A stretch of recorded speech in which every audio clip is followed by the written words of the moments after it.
இப்பொழுது என் நினைவுக்கு வருகிறார். I am reminded of a doctor. நான் அப்பொழுது ஒரு சிறிய சகோதரனாக இருந்தேன். I was a senior brother then. சிறிய சகோதரனாக I was a small brother then. ஞாயிற்றுக்கிழமை ஒரு சின்ன சூட்கேஸ் எடுத்துக்கொண்டு வேகமாக வந்து கடைசியில் உட்காருவார். And he would come with a suitcase to the Sunday service, and he would be seated at the back. வீட்டிலேயே ஒரு கிளினிக் வைத்திருந்தார். He had a clinic in his house. அந்த ஊரிலே அவர் ஒரு பெயர் பெற்ற ஒரு மருத்துவராக இருந்தார். In that area he was a renowned doctor. சிறிய வயதிலே இருந்து இந்த சபையிலே வளர்ந்தவர். At a very young age he was led to this church, and he grew up here. Sunday school படித்துக் கொண்டிருந்தார். He was studying in the Sunday school. இப்பொழுது டாக்டராகி குடும்பமாகி பிள்ளைகளாகிவிட்டார். Now he has become a doctor, and he is married, and he has children also. ஆனால் ஞானஸ்நானம் எடுக்கவே இல்லை. But still at that point he had not taken water baptism. பிரசங்கத்துக்கு வசனத்தை சொன்ன உடனே கடைசியில் இருந்து டக்குன்னு பைபிள் எடுத்து வாசிப்பார், சத்தமா வாசிப்பார். When the verse is quoted in the sermon, he would immediately open the Bible and read aloud from the back. நல்ல personality உள்ள ஒரு மனுஷன். He was a man of good personality. நல்ல உயரமும் நல்ல வெயிட்டும் உள்ள ஒரு ஆள். He was tall in stature. He was also having a good physique. நல்ல ஒரு கலரான ஒரு ஆள். He was also fair. கூட்டம் முடித்த உடனே நேராக முன்னால வருவார். After the meeting is over, he would come to the front. நான் ஒரு சின்ன brother. I was a small brother. என் முன்னால முழங்கால் போடுவார். He would kneel down before me. நான் அவருக்கு ஜெபித்து அனுப்புவேன். I would pray over him and send him. ஞானஸ்நானம் எடுக்கவே இல்லை. But he did not take water baptism. ஒரு நாள் இரவு அவர் வந்து கதவை தட்டினார். One day night he came and he knocked at my door. Brother, எனக்கு ஞானஸ்நானம் வேண்டும். Brother, please give me water baptism. ஆண்டவருடைய நாமத்திற்கு மகிமை உண்டாகட்டும். Glory be to the name of the Lord. பிரியமானவர்களே, அப்பொழுது பாஸ்டர் லாசரஸ் அவர்கள் C.K. லாசரஸ் சென்டர் பாஸ்டராக இருந்தார். Pastor C.K. Lazarus was then the center pastor. Pastor மூலமாக அந்த டாக்டருக்கு ஞானஸ்நானம் கொடுக்கும்படியாக கர்த்தர் உதவி செய்தார். The Lord enabled us to administer water baptism to the doctor through our beloved pastor. இன்றைக்கு அவர் நம்முடைய விசுவாசியாக இருக்கிறார். Today he is a believer. பிரியமானவர்களே, நீங்கள் தேவ சித்தம் செய்ய தொடங்கி விட்டீர்களா? Beloved ones, have you started doing the will of God? வாலிபர்களே, youngsters, இங்கே வந்திருக்கிற அருமையான நண்பர்களே, friends who have come here, கிறிஸ்தவ நண்பர்களே, beloved Christian friends, நீங்கள் தேவ சித்தம் செய்ய தொடங்கி விட்டீர்களா? have you begun doing the will of God? தேவ சித்தம் செய்கிறவர்கள் தான் சகோதரர்கள். Those who do the will of God are brethren. ஞானஸ்நானத்திலே நாம் தேவனுடைய சித்தம் செய்ய தொடங்குகிறோம். At the truth of water baptism we start doing the will of God. ஞானஸ்நானம் எடுத்த மனிதன் அவன் தன்னுடைய சொந்த விருப்பத்தை செய்ய முடியாது. A man who has taken water baptism cannot do his own will. ஆண்டவருடைய பரிசுத்த நாமத்திற்கு மகிமை உண்டாவதாக. Glory be to the holy name of the Lord.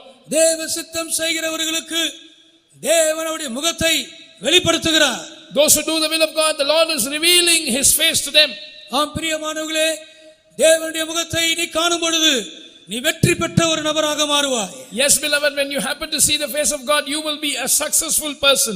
ஆண்டவருடைய நாமத்திற்கு மகிமை உண்டாவதாக. Glory be to the name of the Lord. தேவ சித்தம் செய்யும்படியாக இரண்டு நபர்களை நமக்கு கர்த்தர் கொடுத்திருக்கிறார். God has given us two people to do the will of God. ஒன்று பரிசுத்த ஆவியானவர். One is the Holy Spirit. பரிசுத்த ஆவியானவர் தேவ சித்தம் செய்யும்படியாக நமக்கு உதவி செய்கிறார். The Holy Spirit enables us to do the will of God. அவர் நம்மை நடத்துகிறார். He leads us. இரண்டாவதாக நடத்திப்புக்காரர்களை கர்த்தர் கொடுத்திருக்கிறார். Secondly, the Lord has given us leaders. பரிசுத்தவான்களை கர்த்தர் கொடுத்திருக்கிறார். The Lord has given us saints. நீங்கள் தேவனுடைய முகத்தை காண வேண்டுமானால், if you want to behold the face of God, முழு இதயத்தோடு நீங்கள் அவருடைய முகத்தை கண்டுபிடிக்க வேண்டுமானால், if you have to seek the face of God with all your heart and find him, பரிசுத்த ஆவியானவருக்கு நீங்கள் கீழ்ப்படியுங்கள். obey the Holy Spirit. உங்களுக்கு கர்த்தர் கொடுத்திருக்கிற நடத்திப்புக்காரர்களுக்கு, ஊழியர்களுக்கு மனப்பூர்வமாக உங்களை நீங்கள் ஒப்புக்கொடுங்கள். Willingly submit yourself to the leaders, to the servants of God whom the Lord has appointed over you. அப்படிப்பட்டவர்களுக்கு தேவன் தன்னுடைய முகத்தை வெளிப்படுத்துவார். To such ones the Lord will reveal his face. உன்னுடைய முகம் பிரகாசமடையும். Your face will be enlightened. உன்னுடைய முகத்திலே ஒரு வெளிச்சம் உண்டாகும். There will be a light in your face. கர்த்தருடைய மகிமை உன்மேல் உதிக்கும். the glory of the Lord shall rise upon you. ஆண்டவருடைய நாமத்திற்கு மகிமை உண்டாகட்டும். Glory be to the holy name of the Lord. பரிசுத்த ஆவியானவருக்கு கீழ்ப்படிவேன் என்று சொல்லுவோமாக. Let's say that I will obey the Holy Spirit. நடத்திப்புக்காரருக்கு நான் கீழ்ப்படிவேன் என்று சொல்லுவோமாக. Let's say that I will obey the leaders. அப்படிப்பட்டவர்கள் தேவனுடைய முகத்தை காண்பார்கள். Such people will see the face of God. கர்த்தருடைய முகத்தை நாம் நோக்கி பார்த்து கொண்டே இருப்போமாக. Shall we continue to look at the face of God? ஒரு வெளிச்சம் உதிக்கிறது. A light is rising in ஒரு our midst. மகிமை வீசுகிறது. A glory is shining in our midst. சீயோனில் ஒரு வெளிச்சம் வீசுகிறது. From Zion a light is shining. சிங்காசனத்தில் வெளிச்சம் வீசுகிறது. From the throne a light is shining. உங்களுடைய வீடு வெளிச்சமாய் மாறுகிறது. Your house is turning into light. உங்களுடைய குடும்பம் வெளிச்சமாய் மாறுகிறது. Your family is turning into light. உங்களுடைய இருதயம் வெளிச்சமாய் மாறுகிறது. Your heart is becoming a light.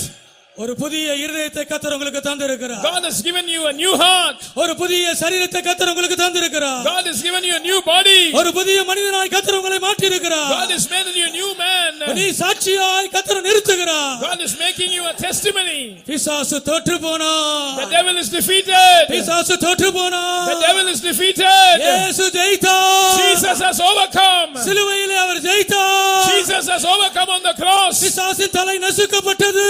The head of the devil is crushed. பிசாசுடைய ஞானம் நசுக்கப்பட்டது. The wisdom of the devil is crushed. நீங்கள் அவருக்கு சொந்தமானவர்கள்.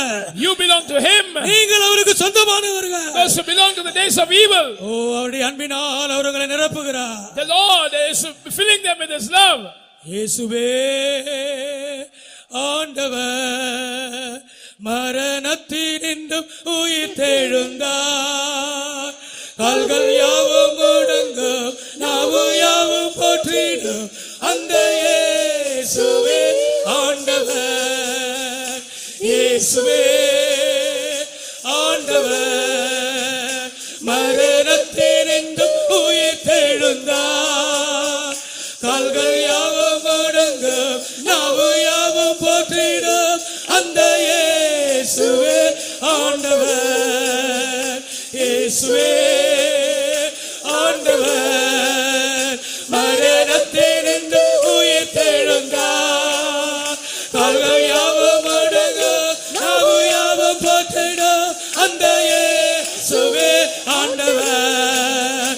இயேசுவே ஆண்டவர் மரணத்தினின்று உயிர் தெழுந்தார். கால்கள் யாவும் முடங்கும், நாவு யாவும் போற்றிடும் அந்த இயேசுவே ஆண்டவர். இயேசுவே ஆண்டவர் மரணத்தினின்று உயிர் தெழுந்தார். கால்கள் யாவும் முடங்கும், யாவும் போற்றிடும் இயேசுவே ஆண்டவர். கால்கள் யாவும் முடங்கும், நாவு யாவும் போற்றிடும் அந்த இயேசுவே ஆண்டவர். கால்கள் யாவும் முடங்கும், நாவு யாவும் போற்றிடும் அந்த இயேசுவே ஆண்டவர். கால்கள் யாவும் முடங்கும், நாவு